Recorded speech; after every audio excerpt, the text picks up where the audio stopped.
আমার প্রবাসী ভাইদের কথা কি বলবো, কষ্ট। এক প্রবাসী বাড়িতে আসছেন, বোনের বিয়ে। আব্বাই বলে হঠাৎ করে তুমি আসলা কেন? প্রবাসী বলে আব্বা আমার বোনের বিয়ে, আমি আসবো না।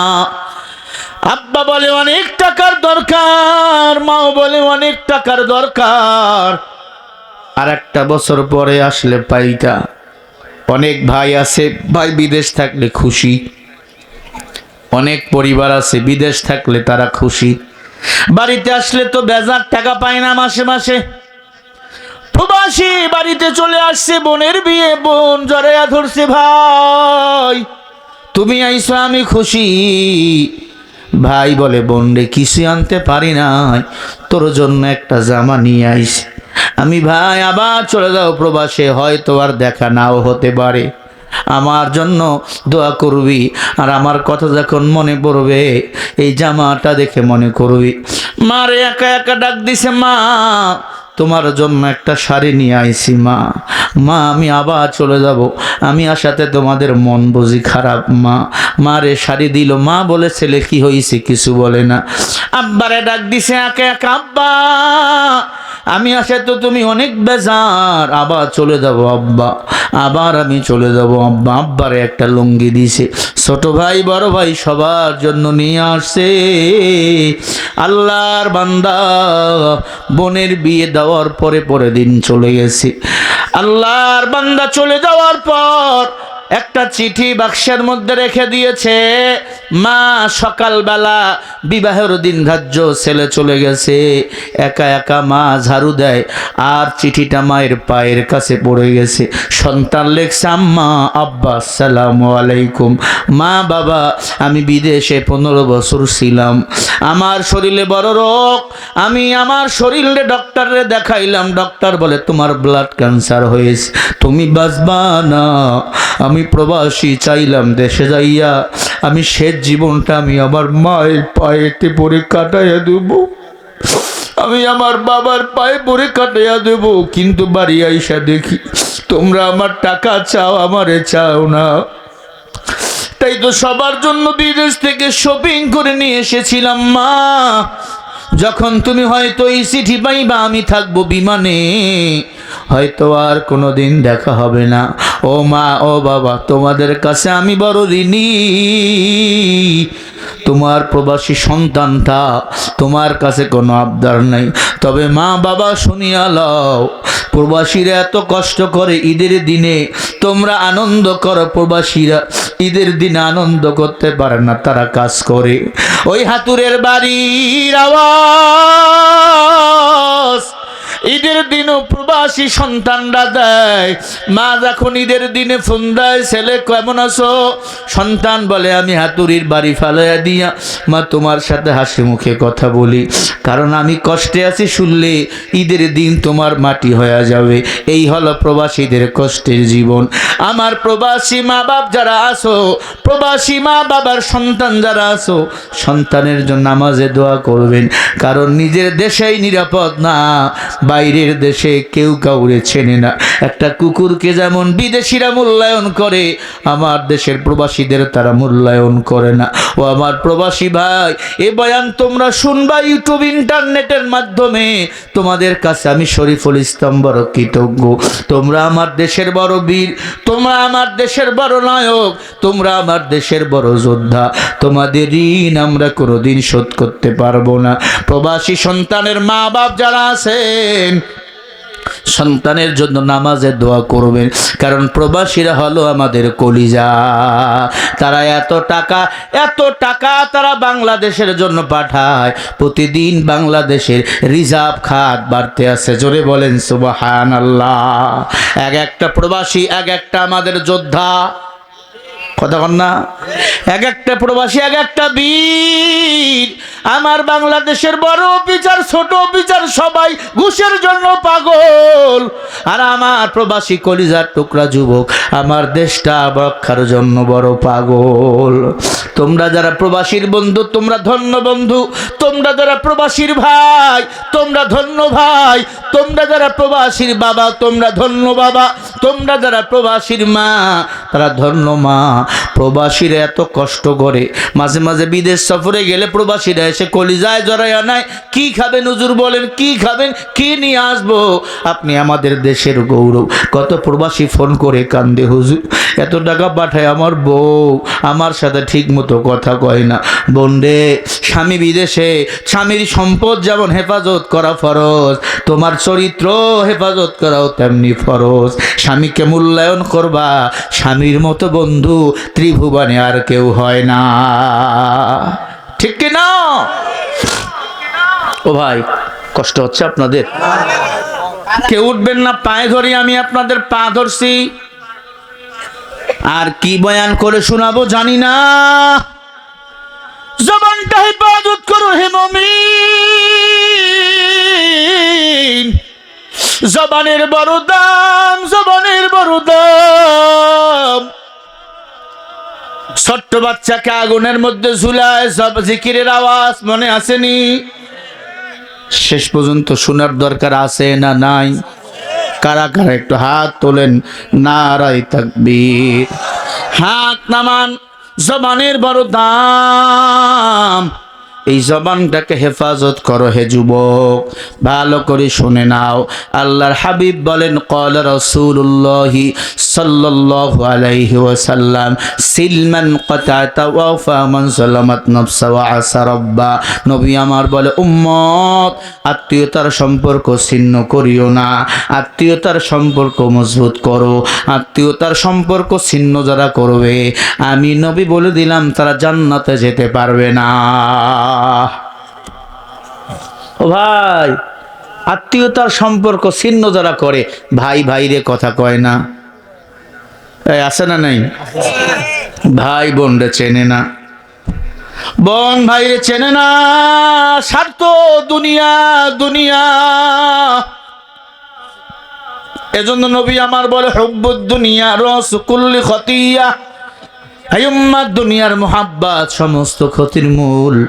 দুনিয়ার মোহাব্বতে বললে ক্ষতিগ্রস্ত। রাসূলের একজন সাহাবীর ইন্তেকাল হয়ে গেল। ইন্তেকাল হওয়ার পর নবী নিজেই তারে গোসল করালেন, কাফনের কাপড় পরাইয়া কবর খনন করবে। জানাজা শেষ, কবর খনন করতেছেন। এক সাহাবা রসুলকে সে ডাক দিয়া বলে, ইয়া রাসূলুল্লাহ, সাহাবার জন্য কবর খুনেছি, ওই কবরে সাপ। নবীজি বলেন, আমি দোয়া করি। নবী দোয়া করলে সাপ দূর হয় না, আস্তে আস্তে সাপ আরো বাড়তে আসে। নবীজি বলে, আরো একটা কবর খোঁড়ো। আরো একটা কবর খনন হয়ে গেল। জানাজা শেষ, লাশ রেখে ওই কবরটাকে বন্ধ করা হলো। আরো একটা নতুন কবর, নতুন কবর খোঁড়া শেষ। কবরে যখন লাশ নামাবে, আরো একটা কালো রঙের বিষধর সাপ কবরে এসে হাজির হয়ে গেল। আল্লাহ নবী বলে, কি ব্যাপার? এই সাহাবা ইকরাম, আরো একটা কবর খোঁড়ো। নবীজির বড় বড় সাহাবী আবু বকর, উমর, ওসমান, আলী, বেলাল, হাফসি সবাই হাজির। আরো একটা কবর খোঁড়া হলো, লাশকে নিয়ে চলে গেল, ওই কবরে দাফন করো। কবরে খোঁড়ার পর কবর খুললেন পরপর তিনটি। কয়টি? তৃতীয় কবরেও সাপ। নবীজি কেঁদে ফেললেন, হায় হায়, তৈরি করছি। আল্লাহকে বলি, আল্লাহ, যা ইনকাম করি মাদ্রাসা চালাই, কিয়ামতের ময়দানে যদি বলো কি নিয়ে আইস, আমার এই মাদ্রাসাটা, কোরআনের ফ্যাক্টরিটাকে হাসির করে দেবো আল্লাহ। আর বলবো, আল্লাহ কোরআনের মোহাব্বতে তুমি ক্ষমা করে দাও। ও আল্লাহর বান্দারা, মসজিদটারে আবাদ করবেন, মাহফিলটারে ধরে থাকবেন, মাদ্রাসা থাকলে আলেম ওলামাকে ভালোবাসবেন। নবী পান্নে আলেম ওলামা নবীর ওয়ারিস, আলেম ওলামাকে মোহাব্বত করবেন কলিজা দিয়া রে বাবা। ব্যবসায় ওজনে কম দিবেন না, 2 নম্বর ব্যবসা করবেন না। সঠিক ব্যবসায়ী যারা, তারা আবু বকরের সাথে জান্নাতে চলে যাবে। সুবহানাল্লাহ। ও আল্লাহর বান্দারা, বুড়ো বাবারা, ভালো করে কান লাগান। আম্মা জান আয়েশা বলেন, ইয়া রাসূলুল্লাহ, আমরা উলঙ্গ হয়ে থাকবো, যদি কেউ তাকায় এ কথা তো বলার কথা। যদি মানুষ আমাদের তাকায়া দেখে, নবীজি বলে আয়েশা কেউ কারো দিক তাকাবে দূরের কথা, মাথা উঠাতে সাহস পাবে না। আল্লাহ কাহার রূপ ধারণ করবে। আল্লাহর এক নাম হলো কাহার, ইয়া কাহারু পড়ছেন না বড় কায়দায় ছোটবেলায়? কথা কয় না, পড়ছেন? ইয়া কাহারু, আল্লাহ কাহার রূপ ধারণ করবেন, ভয়ানক রূপ, মাথা উঠাইতে সাহস পাবো না। আল্লাহ সবার আমল নামাগুলো হাজির করে দিবে। দেখো দেখো তোমাদের আমল আমরা কোথায় কি করেছি, দুইজন ফেরেশতা কিন্তু লিখতে আছে, কিরামান কাতিবিনা ইয়ালামুনা মা তাফআলুন। আমি মনে করতাম কিরামান কাতিবিন মনে হয় ফেরেশতার নাম, না, কিরামান কাতিবিন মানে সম্মানিত লেখক। সম্মানিত লেখক। মাদ্রাসায় যখন বললাম, কোরআন হাদিস যখন বললাম, একজন নেকি লেখে, একজন বদি লেখে, মানে গুনাহ লেখে। ও আল্লাহর গোলাম, এতটুকু চিন্তা, আমি যে গুনাহ করি কেউ দেখে না, একজন দেখে, তিনি কে? জোরে বলেন আল্লাহ। আল্লাহ বলেন উল্লা ইয়ালামু মান ফিস সামাওয়াতি ওয়াল আরদিল গায়বা ইল্লাল্লাহ।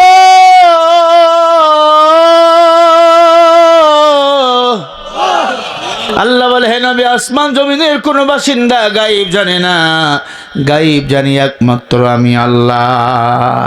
একটু চোখগুলো বন্ধ করেন, চোখগুলো বন্ধ করেন। এখন বলেন, সামনে কিছু দেখা যায় না, অন্ধকার। জোরে বলেন। চিন্তা করেন, এখন যদি মরিয়া যান, কবরে একা একা রেখে আসবে, ডানে বামে সামনে পিছনে কেউ নাই। একদিন নয়তো একদিন আপনাকে আমাকে অন্ধকার কবরে যেতেই হবে বাবা। ওই কবরে যাওয়ার আগে নিজেকে তৈয়ার করে নাও। ও যুবক, ঘরের দরজা বন্ধ করে বালিশের সাথে মাথা লাগাইয়া চিন্তা করবেন আর বলবেন, আমি একদিন একা একা আমার মায়ের পেটে ছিলাম, কেউ ছিল না, একা একা একদিন আমারে কবরে শুয়ে রাখবে। কারণ এই হাত দিয়া কত মানুষকে কবরে দাফন করছি, একা একা আমারে কবরে থাকা লাগবে, কেউ আমারে রেখে থাকবে না, আমার কবরে কেউ থাকবে না। এবার চক্ষুগুলো খুলে দেন, বলেন এই কবরে যাওয়া লাগবে কি লাগবে না ভাই? যদি লাগে একটু কবরের পথের যাত্রী হওয়ার জন্য নিজেকে তৈরি করে নেন। ওই কবরে যাওয়া লাগবে, ওই কবরটা যেন জান্নাতের বাগান হয়ে যায়। এক নাম্বার জবানটা হেফাজত করবেন, গালিগালাজ করবেন না, ভাষা কথা বলবেন না। মুখ দিয়ে খারাপ কথা বললে জবানের একটা নূর আসে, জবানের নূর বন্ধ হয়ে যায়। হাত দিয়া গুনাহের কাজ করব না, হাতেরও একটা নূর আছে, হাতের নূর নষ্ট হয়ে যায়। পা দিয়া গুনাহের পেন্ডেলে যাবেন না। ঈমানু ইয়াসিদু ওয়া ইয়ানফুসু বিল্লাহ। কিছু জায়গা আছে গেলে ঈমান বাড়ে, কিছু জায়গা আছে গেলে ঈমান কমিয়া যায়। ও মুসলমান, ওয়াজের পেন্ডেলে গেলে ঈমান বাড়ে না কমে? গানের পেন্ডেলে গেলে ঈমান বাড়ে না কমে? জোরে কমে। মৃত্যুর বিছানায় যখন পড়বা তখন মন বুঝবে। সবাই ঘুমায়, আল্লাহ ঘুমায় না। লা তাখুযুহু সিনাতু ওয়ালা নাউম। আর জোরে বলেন ভাই। সবাই ঘুমায়, কে ঘুমায় না? চিরন্তন সত্য কথা, সবাই ঘুমায়, আল্লাহ ঘুমায় না। প্রমাণ, মুসা নবী বলে, আল্লাহ সবাই ঘুমায়, তুমি ঘুমাও না কে? মুসা নবী আল্লাহর সাথে কথা বলতো তুর পাহাড়ে যাইয়া। কোথায়? তুর পাহাড়ে।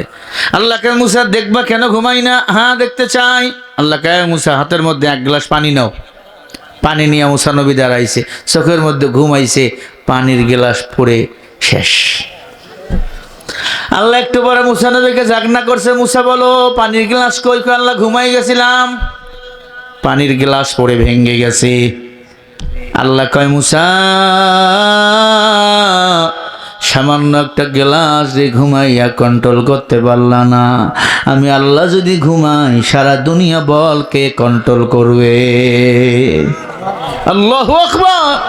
हर रम है तुहार बाम तुहार जाने तुहार दाम, हर रम है तुहार बाम तुहार जाने तुहार दाम, देखता है तू चया तू के यहाँ मुकर्रम। মহিলা আছে নাকি? মহিলারা আছে? মহিলারা মনে হয় বেশি, সব জায়গায় মহিলারা বেশি। আমার মাদের জন্য কিছু ওয়াজ করা দরকার, কারণ এতদিন তারাই ছিল আমার বাংলাদেশের সরকার। কথা বল না কেন? মা বোনদের জন্য কিছু ওয়াজ আমি করব, বলি ইনশাআল্লাহ। আরো জোরে বলেন না ইনশাআল্লাহ। ও এলাকার মুসলমান মুরব্বী আব্বা জান বাবাজি, কান লাগাইয়া কথা শুনে নেন। আল্লাহর ওলিকে চাবুক দিয়া বাড়ি মারা হইতেছে। শেখ বোরহান ডাক দিয়া কয়, আমারে মারিও না, আমি ঈমান কখনো ছাড়ব না। এমন মানুষ নাই, রোগে পড়েছে, জীবন চলে যাবে, নামাজ ছাড়ে না, আছে না নাই? আর কত হারাম করে শরীরটা তাজা মোটা বানাইছে, নামাজ ছেড়ে দেয়। রমজান মাস কই গ্যাস গ্যাস কইয়া রোজা রাখে না, নামাজ পড়ে না, ঠিকই আবার কাউয়ার মতো ঠোঁট মুছা ঠিকই ইফতারি খায়। কিরে ইফতারি খাও কেন? আল্লাহ কইছে জান্নাত দেওয়ার জন্য ওসিলা খুঁজবে। আল্লাহ যদি বলছে নামাজ পড়ছো পড়ি নাই, রোজা রাখছো রাখি নাই, গ্যাস ইফতারি খাইতে পারো নাই, তখন বলবো আল্লাহ জনমের মতো খাইছি নামাজ বাদ দিয়া। এমন চালাক বাঙালি আছে না নাই? তুমি রমজান এলে রাখো না রোজা, দিনকে করো আঘাত, পয়সা করি নেই তো অভাব, দাও না তো যাকাত, তুমি ইমানদারির বড়াই করো নেই তোমার ঈমান, তুমি কেমন মুসলমান, কেমন মুসলমান, তুমি কেমন মুসলমান? নামাজের সাথে নাই পরিচয়, মানো না কোরআন, তুমি এমন মুসলমান আছে না নাই? তুমি সুদের টাকায় প্রাসাদ গড়ো, ঘুষও ছাড়ো না, দিন দুঃখিনা খেয়ে মরে খবর রাখো না, তুমি ঘুষ খেয়া বিচার করো সাজিয়া প্রধান, তুমি এমন মুসলমান, কেমন মুসলমান, তুমি কেমন মুসলমান? বলো না বাবারা, কেমন মুসলমান, তুমি কেমন মুসলমান? নবীর উম্মত দাবি করো, সুন্নাহ মানো না, নবীর অপমানে তোমার হৃদয় কাঁদে না, তুমি বিজাতীয় সংস্কৃতিতে সুপেছ পরাণ, তুমি এমন মুসলমান? বলেন সবাই, কেমন মুসলমান, তুমি কেমন মুসলমান, কেমন মুসলমান, তুমি কেমন মুসলমান? নামাজের সাথে নাই পরিচয়, মানো না কোরআন, তুমি এমন মুসলমান? এমন মুসলমান আপনাদের বগুড়ায় নাই? আসতে কয়, নিজের এলাকার বদনাম কেউ করে না। বলেন এমন মুসলমান আছে না নাই? না, এমন মুসলমান নামে, এটা কামের না। মুসলমান নামে হব না কামে হব? হ্যাঁ, আব্বা মুসলমান, আমিও মুসলমান, হবে না, কামের মুসলমান হওয়া লাগবে। এতটুকু চিন্তা করবেন, আল্লাহ আমারে মুসলমান বানাইছেন, আল্লাহ ইচ্ছা করলে বেধর্মীর ঘরে জন্ম দিতে পারতেন, হিন্দু বানাইতে পারতেন, বৌদ্ধ বানাইতে পারতেন। আল্লাহ মুসলমান বানাইয়া 5 ওয়াক্ত নামাজ আমার উপর ফরজ করেছে। এই 5 ওয়াক্ত নামাজ যারা ঠিক মতো আদায় করবে, আমার আল্লাহ তাদেরকে নিজেই জান্নাতের রাস্তা দেখাইয়া দিবে। আল্লাহু আকবার। ভাইরা আমার, আল্লাহর ওলি শেখ বুরহানকে মারতেছে, ঈমান সারিয়া দেয় না গৌর গোবিন্দ। মা বাবাকে হাতের মধ্যে পেরেক, পায়ের মধ্যে পেরেক, খেয়াল করেন, হাতের মধ্যে পেরেক মারলো, পায়ের মধ্যে পেরেক, ইমান স্যার বলে না, আল্লাহ একজন। ছোট্ট বাচ্চাকে এবার গৌর গোবিন্দ হাতে নিল, আগুনের মধ্যে ছোট্ট বাচ্চাকে পুরো ছাই করে ফেললো। একটা আগুন জ্বালাইলো, আগুন জ্বালাইয়া দাউ দাউ করে আগুন জ্বলতেছে। অনেকগুলো কাঠ দিল, লাকড়ি দিল, তেল দিয়ে আগুন জ্বালাইলো, ছোট্ট বাচ্চাকে ফেলাইয়া দিবে। অমন সময় গৌর গোবিন্দর 4 জন বিবি ছিল। গৌর গোবিন্দর এক বিবিরও কোনো বাচ্চা ছিল না। 4 বিবি ডাক দেখায়, ও স্বামী আমার, বাচ্চাটা বড় সুন্দর, বাচ্চাটা আমাদেরকে দাও, ওদেরকে মেরে ফেলো। আল্লাহর কুদরত, ছোট্ট বাচ্চা আগুনের তাপ লাগতেছে, মুস্কি মুস্কি হাসতেছে, আর আমার মাওলার জিকির করতেছে, লা ইলাহা ইল্লাল্লাহ, লা ইলাহা ইল্লাল্লাহ, লা ইলাহা ইল্লাল্লাহ, লা ইলাহা ইল্লাল্লাহ। সবাই লা ইলাহা ইল্লাল্লাহ, জোরে লা ইলাহা ইল্লাল্লাহ, লা ইলাহা ইল্লাল্লাহ, লা ইলাহা ইল্লাল্লাহ, লা ইলাহা ইল্লাল্লাহ, লা ইলাহা ইল্লাল্লাহ, লা ইলাহা লা ইলাহা ইল্লাল্লাহু মুহাম্মাদুর রাসূলুল্লাহ। পড়েন সবাই সাল্লাল্লাহু আলাইহি ওয়াসাল্লাম। বলেন ঈমান দান করেন কে?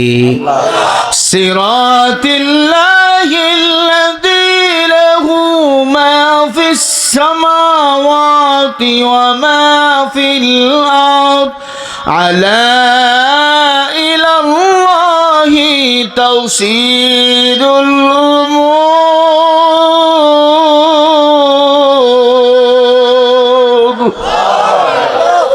আল্লাহ সূরা 52 নম্বর আয়াতে বলেন, আমি আল্লাহ যাকে ইচ্ছা করি ইহদিনাস সিরাতাল মুস্তাকিমের পথে পরিচালনা করি। আল্লাহু আকবার। ইহদিনাস সিরাতাল মুস্তাকিমের পথ, বগুড়া যাওয়ার পথ।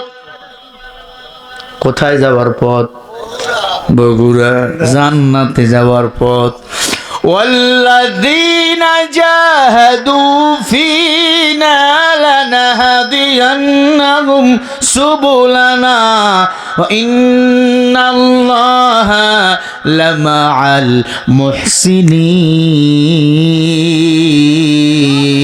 المحسنين। এ ভাই, কি খুব বিজি তুমি? ও বাপরে, যাও ভাই যাও, আল্লাহ তোমার হেফাজত করুক। হ্যাঁ, আল্লাহ বলেন জান্নাতে যাওয়ার জন্য একাধিক রাস্তা আমি আল্লাহ দান করেছি। সুবহানাল্লাহ। সবুল মানে এক বচন, সুবুলানা মানে বহু বচন। সবুল মানে পথ, তাহলে সুবুলানা একাধিক পথ দেখায় দিয়েছেন কি? কোরআন শুনে কোরআনের মাহফিলে এসেও জান্নাতে যাওয়া যাবে। মান ক্বালা লা ইলাহা ইল্লাল্লাহ দাখালাল জান্নাহ। এবার সুবহানাল্লাহ কত জোরে কে বলতে পারে আমি দেখব। নবীজি বলেন, একবার যদি কোন উম্মত আমার পরে লা ইলাহা ইল্লাল্লাহ, হাসরের ময়দানে আমার আল্লাহ তাকে একদিন নয়তো একদিন জান্নাতে বানিয়ে দিবে। আর জোরে বলো। হাদিস শরীফে আসছে, জাহান্নামের তলদেশে থাকবে এক বান্দা। সবাই জান্নাতে গেছে, সবাই, কিন্তু সে মুসলমান। একজন আছে। কয়জন? এ ভাই জোরে বলেন না। কি বিরক্ত হননি? ফাহশা কথা বলছি, অনেক বক্তা তো ফাহশা কথা বলে, খারাপ কথা বলে। আমি তো খারাপ কথা বলি নাই আপনাদের বিরুদ্ধে। আমি তো একবারও কইনি অমুক ভাইরে ভোট দেন, আপনার ভোট আপনি দিবেন, যারে খুশি তারে দিবেন। আমি তো কই নাই। কেন বাঁকা নজরে তাকান? জান্নাতের তলদেশে থাকবে।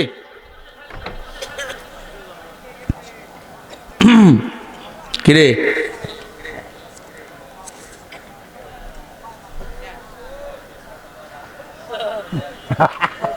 প্রবাসীদের ওয়াজ করেন না? ভালো বলছে।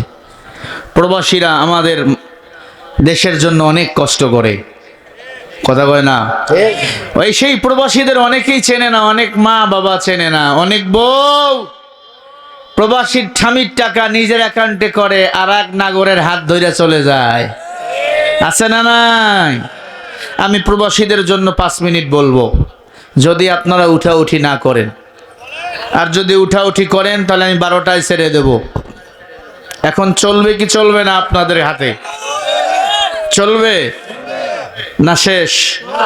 কারা কারা চলবে হাত দেখান দেখি। লিল্লাহি তাকবীর, আরো জোরে লিল্লাহি তাকবীর। মাশাআল্লাহ। আমার ভাইয়ারা, বলতেছিলাম জান্নাতের তলদেশ কয়জন থাকবে? জোরে, একজন। সবাই জান্নাতে চলে গেছে, কেউ নাই, একজন। তখন ওই জাহান্নাম থেকে আল্লাহর বান্দা ডাকবে, আল্লাহ তোমার নাম গফুর, তোমার নাম রহমান, তুমি হলো সাত্তার। ইয়া আরহামার রাহিমিন, ইয়া হাইয়ুল ইয়া কাইয়ুম। এই শব্দ 3টার বড় দাম। ইয়া আরহামার রাহিমিন, ইয়া হাইয়ুল, ইয়া কাইয়ুম। লেখেন, রেকর্ড করেন, মুনাজাতের সময় এই 3টা শব্দ কইরা যদি কেউ মুনাজাত করে আল্লাহ তার দোয়া ফিরে দেয় না। জাহান্নামের তলদেশে বলবে, আল্লাহ ও আল্লাহ, ইয়া রহমান। আল্লাহ বলবে, কি রে বান্দা, তুমি আমারে ডাকো কেন? তুমি না জাহান্নামের তলদেশে? জাহান্নামী এবার বলবে, আল্লাহ ও আল্লাহ, আমি একা জাহান্নামে জ্বলতে জ্বলতে কয়লা হয়ে গেছি। কয়লার থেকে আমি পুড়ে ছাই, হাজার হাজার কোটি বছর আমি পুড়েছি। আল্লাহ আল্লাহ, আর ভালো লাগে না, সবাই তো আমার কাছ থেকে জান্নাতে চলে গেল। সরিষার দানা পর্যন্ত যাদের ঈমান ছিল তারা জান্নাতে চলে গেল। আল্লাহ ও দয়াময় আল্লাহ, আমি তোমারে ডাকি আর রহমান, আল হাইয়ুল কাইয়ুম, ইয়া আরহামার রাহিমিন। আল্লাহ আমি জানি তোমার এই নামের বড় দয়া, বড় মায়া। আল্লাহ গো, তোমারে ডাকি, দুনিয়ায় ডাকতে পারি নাই, শয়তানের ওয়াসওয়াসায়। ও আল্লাহ, মোবাইল নিয়ে ব্যস্ত ছিলাম, গান বাজনা নিয়ে ব্যস্ত ছিলাম, সংসার নিয়ে ব্যস্ত ছিলাম। এখানে তো আমার মা বাবা, স্ত্রী পুত্র সন্তান কেউ নাই, আমি একা একা তোমারে ডাকতেছি, একটু শান্তি দিলে লাগে। আমি তো কয়লা হয়ে গেছি পড়তে পড়তে। আল্লাহ তুমি কেন সাড়া দিলা? আল্লাহ আল্লাহ কয়, বান্দারে তুমি আমার নাম ধরে ডাকছো, আমি আল্লাহর মায়া লাগছে। জাহান্নামী বলবে, আল্লাহ আপনার মায়া লাগে কেন? আমি জাহান্নামেই থাকবো। আল্লাহ কয়, না, আয় আয়, আমি আল্লাহ তোর জন্য জান্নাতের গেটে অপেক্ষা। আল্লাহ পাক কুদরতি হাত দিয়ে ইশারা করবে, জাহান্নামী একবারে দ্রুত, একবারে আল্লাহর কাছে দ্রুত চলে আসবে জাহান্নামের তলদেশ থেকে। আল্লাহু আকবার। আল্লাহ বলবে, তুমি আমার রহমান নাম ধরে ডাকবা, ইয়া হাইয়ুল ইয়া কাইয়ুম ইয়া আরহামার রাহিমিন। আমি আল্লাহ দয়ালু, আমার মতো দয়া মায়া তোর মাওর নাই, তোর বাবারও নাই। মা যদি রাগ করে তোর মুখ দেখবো না। সন্তান একবারে মাটির মধ্যে ঘোরাঘুরি করে, পা দিয়া লাফালাফি। মা কয়, আয় আমার কোলে আয়। মা সন্তানরে কথা বলে না, সন্তান না ওরে কথা বলে না। সন্তানরে যদি কেউ মারে, বলেন মা ঘরে থাকতে পারে কেন? মা, ওই মার পেটে আমি ছিলাম। আমার বাবারে আমি ধাক্কাইছি, আমি মারছি। আমারে কেউ যদি মারে, আমার বাবা সহ্য করতে পারবে? বলেন, আমার বাবা সহ্য করতে পারে না। সন্তানের মাতব্বরের কাছে বিচার, বাবা মাতব্বরের পা ধরে, আমার ছেলেরে ক্ষমা করে দাও, আমি তারে গ্রাম থেকে অন্য কোথাও নিয়ে যাব। এর নাম বাবা। সেই বাবারে অনেক যুবক আছে কষ্ট দেয়, ওই মারে অনেক যুবক আছে কষ্ট দেয়। বন্ধুরে নিয়ে নাস্তা খায়, বাবারে নাস্তা খাওয়ায় না। ছোট ভাই বড় ভাইরে কথা কয় না, বড় ভাই ছোট ভাইয়ের মাঝে কথা নাই। এই বাবারে কষ্ট দিও না রে যুবক। মা বাবারে কাদাইয়া কেউ বড় হয় না। আমি শরীফুল ইসলামের মা এখনো বেঁচে আছে। আমি আমার মা বাবার এত দোয়া পাই। তাহাজ্জুদের নামাজে প্রতিদিন আমার বাবা আমার মামার জন্য কান্দে। আপনি এত বড় বক্তা, আমি এমনি না। আমার মায়ের দোয়ার কারো দোয়া না। মা বাবার আল্লাহর কসম কোনোদিন কষ্ট দেই নাই। মাঝে মাঝে মায়ের পা ধরি বলি, মা ভুল হলে ক্ষমা করে দিও। আল্লাহর হাবিব বলেছেন, কেউ যদি হজের সওয়াব পেতে যাও, মার চেহারা বাবার চেহারার দিকে তাকাও। ও বিষ্ণুপুরের যুবক, ও যুবতী বোন আমার, শাশুড়ির লাগে বেয়াদবি করবা না। তুমি একদিন শাশুড়ি হবা। ও কলিজার টুকরা যুবক, তোর পা আগায়া দে, আমি তোর পা ধরবো। বুড়া বাবার লাগে বেয়াদবি করবা না, বুড়া মায়ের লাগে বেয়াদবি করবা না। এমন একদিন ছিল তোমার মা বাবাও জুয়ান ছিল, তুমি ছোট্ট, ঠান্ডা লাগাবে না বলে কোলের মধ্যে ঢুকাইয়া মা রাখতো। ওই মা খাইতে বসছে, খানার মধ্যে তুমি পায়খানা করে দিছো, সবাই নাকে ঢাকা দিছে, নাক চিপে ধরছে, সবাই চলে গেছে, আমার মা চলে যায় নাই। খানা রেখে, প্লেটটা রেখে আমার মা তোমার পায়খানা ধুয়াই দিছে, পায়খানা পরিষ্কার করে চুমা দিছে, আর বলছে, এটা আমার বাবা, এটা আমার সোনা, এটা আমার মানিক, এটাই বড় হলে আমারে দেখবি। এমন কপাল পোড়া মা দুনিয়াতে আছে, ছেলে বউ নিয়ে ঘুমায়। মা